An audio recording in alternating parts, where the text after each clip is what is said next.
Traité Psachim, Masechet Psachim, Daf Kav Bet, feuille numéro 22, nous sommes à la 5e ligne. Motif Rabbi Yitzhak Napacha. Rabbi Yitzhak le forgeron pose la question suivante.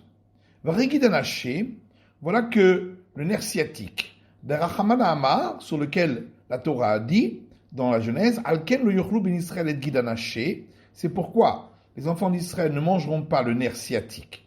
Utnan, il est écrit dans une Mishnah, Sholeach Adam Yerech Lenochi, un homme a le droit d'envoyer une cuisse à un non-juif, Vegid Hanaché Betocho, avec le nerf sciatique à l'intérieur, et on ne craint pas que le non-juif va le vendre à un juif qui va croire que, puisqu'au départ il appartenait à un juif, donc le nerf sciatique a été enlevé, et il va le manger ainsi.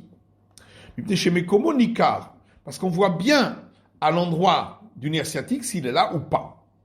Donc on voit bien en tout cas qu'on a le droit d'en tirer profit, puisqu'on a le droit de le vendre à un non-juif, bien que c'est écrit le terme d'interdiction de manger, donc question contre Rabbi Avaou. Et l'Agma répond que c'est va Rabbi Avaou que chez Hutra nevela ahi vechelba vegida Hutra. Rabbi Avaou dit que, étant donné que la Torah a autorisé de tirer profit d'un cadavre d'animal qui a été abattu sans abattage rituel, lorsqu'il l'a autorisé, c'est même avec les graisses interdites ou même avec le nerf sciatique qu'il a été autorisé de le vendre à un non-juif et donc d'en tirer profit. Donc on voit que le profit du nerf sciatique n'est pas interdit. La Gemara dit, mais ça va seulement d'après celui qui considère que les nerfs ont un goût comme le goût de la viande, donc il fait partie, le nerf sciatique, de la viande d'animal qui n'a pas été abattu rituellement, qui a été autorisé à en tirer profit. Et la Nemandama en begidin benotentam. Par contre, d'après celui qui dit que les nerfs n'ont pas de goût du tout, comme la viande, Maïkalmema, qu'est-ce qu'on va dire là-dessus? Le verset n'a pas du tout parlé de cela, puisqu'il a parlé de la chair d'un animal qui a été tué sans abattage rituel. Là-dessus, la Gemara répond, qui c'est qui a donc dit que les nerfs n'ont pas le goût comme la viande? Rabbi Shimon, c'est Rabbi Shimon, d'Etalia, comme c'est écrit dans une braïta, celui qui mange du nerf sciatique d'un animal non cachère. Rabbi Yehuda Mechayev Shtayim, d'après Rabbi Yehuda, il va recevoir 2 fois la flagellation, une fois pour avoir mangé de l'animal non cachère et une fois pour avoir mangé du nerf sciatique. Mais Rabbi Shimon Poter, et Rabbi Shimon, lui, dit qu'il n'est pas passible de la flagellation pour cela. Et donc, ça montre bien que d'après Rabbi Shimon, il n'y a pas l'interdit de manger de la viande d'animal non cachère lorsqu'on mange du nerf sciatique, donc c'est pas considéré comme de la viande. Et donc Rabbi Shimon achinami de asar be'anaa. Effectivement, d'après Rabbi Shimon, le nerf sciatique, on n'a pas le droit d'en tirer profit. D'Etalia, comme c'est marqué dans une braïta, Gid hanaché mutar be'anaa. Le nerf sciatique, on a le droit d'en tirer profit. Divrei Rabbi Yehuda, parole de Rabbi Yehuda, mais Rabbi Shimon oser. Et Rabbi Shimon lui interdit. Ve'aredam, autre question. Voilà que pour le sang de Rachaman Amar, la Torah a dit qu'on nefesh mikem lo tochal dam. Toute personne vivante parmi vous ne mangera pas le sang. Donc on a employé le terme de manger. Utnan, et dans une Mishnah, il est dit Elu va elu mit arevin be'amba.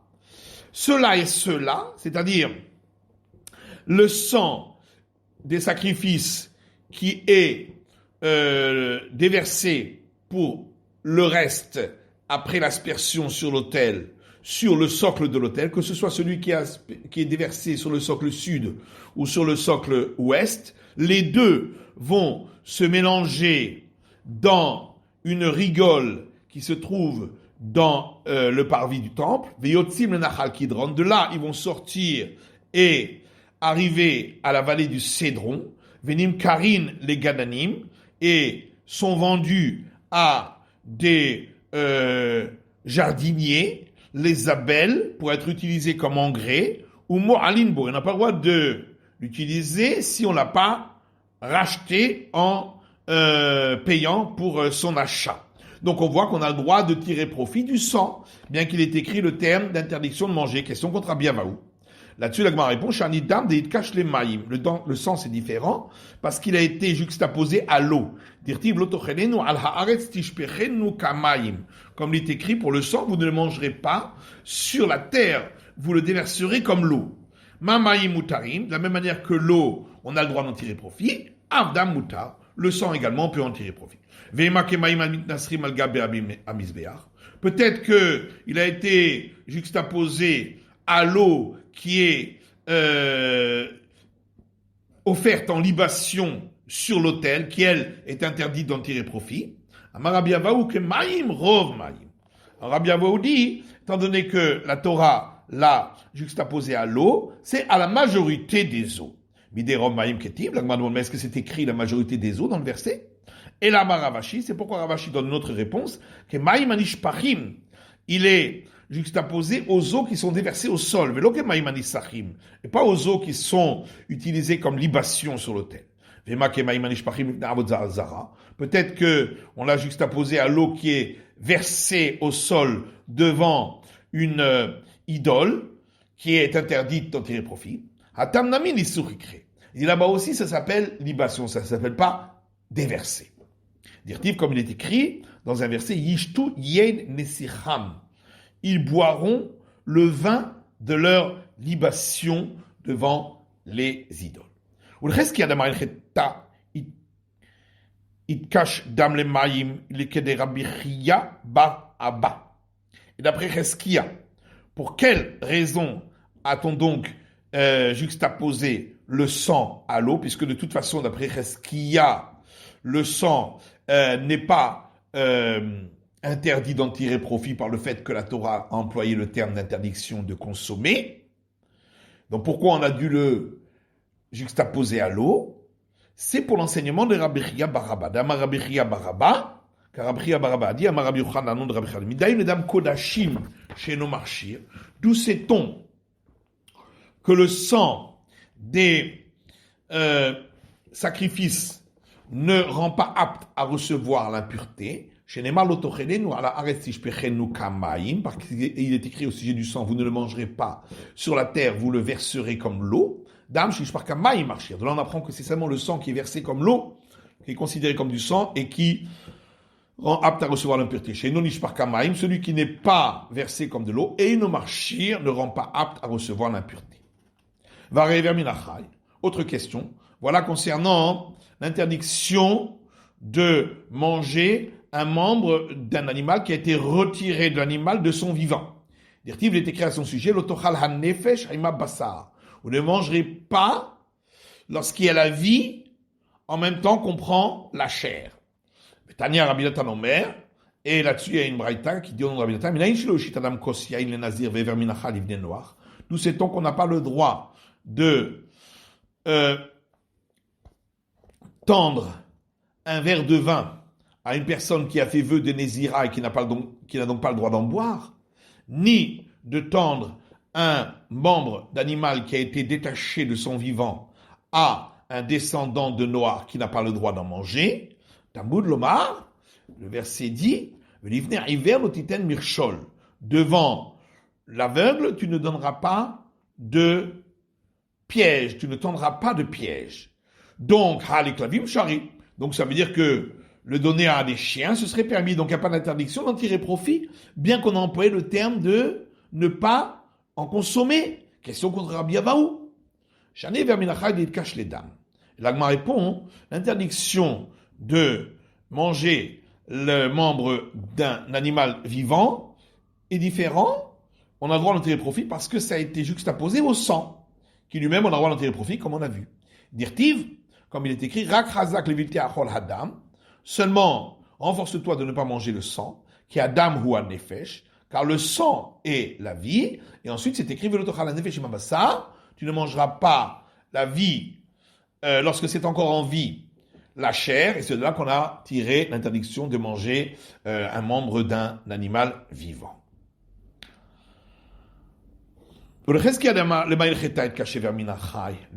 Maintenant, d'après Cheskia, qui lui n'a pas besoin d'un verset pour autoriser d'en tirer profit, Alors pour quelle raison a-t-on juxtaposé l'interdit de manger un membre d'un animal vivant avec le sang? Il répondra que, au contraire, c'est le sang qui a été juxtaposé à l'interdiction de manger un membre d'un animal vivant pour nous apprendre. De la même manière, on n'a pas le droit de manger un membre d'un animal vivant. De même, on n'a pas le droit de consommer le sang d'un animal vivant. Et c'est comme si on consommait le sang de l'animal qu'on est en train d'abattre rituellement, sur lequel il y a le châtiment du retranchement. C'est quoi le sang qui est celui qui prend la vie de l'animal vivant? C'est le sang d'une saignée, lorsqu'il s'agit du sang qui est vital pour lui. Autre question concernant le bœuf le taureau que l'on lapide parce qu'il a encore né un homme. Le Rachaman Amar, à son sujet, la Torah a dit, Lo yachel et besaro, on ne mangera pas sa chair, il ne sera point mangé de sa chair, donc au passif. Mais Tanya, il y a une braïta qui dit, puisque le verset a dit qu'on doit lapider le taureau. Et Nioder Shiu Nevela, ne sais-je donc pas déjà qu'il s'agit donc, l'animal devient donc un cadavre d'animal qui est mort sans l'avoir abattu rituellement. Et donc, on n'a pas le droit d'en manger. Pourquoi le verset a donc dit n'en sera pas mangé? C'est pour t'apprendre que si on l'a abattu rituellement, après qu'on ait déjà la sentence du jugement qu'il faut le lapider, on n'aura pas le droit de le consommer. De là, je n'apprends que l'interdiction de consommer. Beranda Aminaïn, d'où est-ce que j'apprends l'interdiction d'en tirer profit? Tamulomar, c'est pourquoi le verset dit Ba'al Hashon Naki. Le propriétaire du taureau sera propre. Et ça veut dire Maïmashma. Qu'est-ce qu'on apprend de là? Shimon ben Zoma Omer. Shimon ben Zoma dit qu'Adam Shomer Achavero. C'est comme lorsqu'un homme dit à un autre Yatsa Ploni Naki Minechasav. Un tel est sorti propre de ses biens. Ce qui veut dire complètement dilapidé de ses biens. De là, on apprend qu'on n'a pas le droit de tirer profit du taureau. Comme lorsqu'on dit un tel est sorti propre de ses biens, ça veut dire qu'il ne peut plus en tirer profit du tout. Donc la Gemara dit, toute la raison pour laquelle on dit qu'on n'a pas le droit d'en tirer profit, c'est parce que le verset a dit, et le propriétaire du taureau est propre. Dit, Milo Yachel, donc ça veut dire que du terme, il n'en sera point mangé, on apprend uniquement l'interdiction de manger. Il sera alomashma, mais on n'apprend pas de là l'interdiction d'en tirer profit. Question et contre Rabbi Avaou et contre Cheskia, puisque les deux sont d'accord que lorsque le terme il n'en sera point mangé est au passif, ça inclut également l'interdiction d'en tirer profit. L'Agmara répond, en vérité, le terme il n'en sera point mangé, ça inclut et l'interdiction d'en manger et l'interdiction de tirer profit. Et lorsque le verset a dit et le propriétaire du taureau est propre, c'est pour nous apprendre qu'on a le droit de tirer profit, on n'a pas le droit de tirer profit non plus de sa peau. Mais j'ai besoin de l'enseigner. Parce que j'aurais pu croire, c'est marqué, il ne sera point mangé de sa chair. Donc c'est uniquement la chair, mais la peau, on peut en tirer profit. C'est pourquoi on vient m'apprendre que non. Maintenant, d'après les maîtres du temps de la Mishnah, qui ont utilisé ce verset qui dit « Et le propriétaire du taureau est propre » pour déduire autre chose, les Chatzikofer ou le Dmevladot, pour le dispenser de payer la moitié de la valeur de celui qui a été encore né, dans le cas où le bœuf n'avait pas encore été averti, il n'avait pas encore né 3 fois, et de même de le dispenser de payer la valeur des embryons si ils ont perdu leur vie à cause de cela. D'après eux, d'où on apprend qu'on n'a pas le droit de tirer profit de la peau. On apprend du mot et, qui est marqué et Bessaro, sa chair, il y a le mot et juste avant. Pour apprendre et hatafel de Bessaro, le mot et vient inclure ce qui est associé à la chair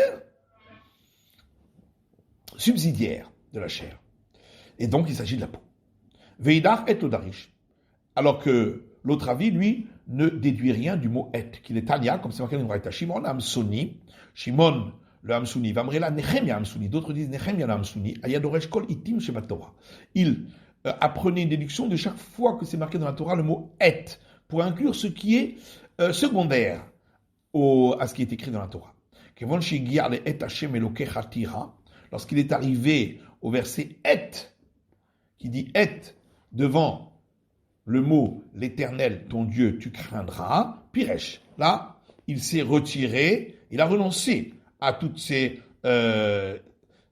déductions, puisqu'on ne peut pas associer qui que ce soit à la crainte du ciel. Alors, ses disciples lui ont dit, Maître, tous les mots aide que tu as expliqués, qu'est-ce qui va en être? Il leur a dit, de la même manière que j'ai reçu une récompense pour les avoir expliqués, de même, je reçois une récompense sur le fait d'y renoncer. Rabbi Akiva, c'est ce qui est venu Rabbi Akiva, Vedarash, et lui, il a donné l'explication. Et Hashem Lokechatira, c'est marqué le mot et devant le mot l'Éternel, ton Dieu, tu puissant, tu craindras. Les Rabot Tamile Chachamim, c'est pour inclure la crainte des disciples des sages.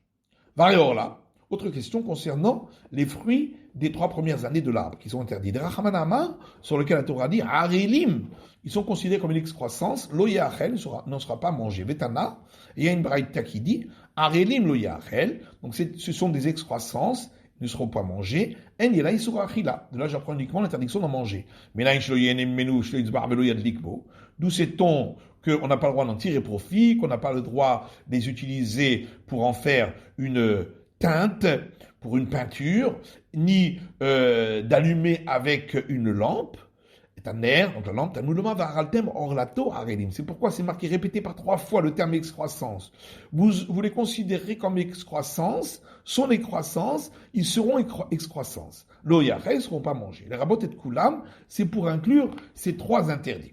Alors l'Agmara dit, toute la raison pour laquelle on interdit d'en tirer profit, c'est à cause de ces 3 mots excroissance qui sont répétés 3 fois. Vous les considérez excroissance, son excroissance, ils seront excroissance. Et à la varie, sinon, on aurait dit que du verset, on déduit uniquement l'interdiction de manger, mais pas l'interdiction de tirer profit. Or, c'est marqué le terme, il n'en sera point mangé au passif. Et dans ce cas-là, tout le monde est d'accord. Et Cheskia et Rabbi Avaou, que ça inclut également l'interdiction de tirer profit. L'Agmara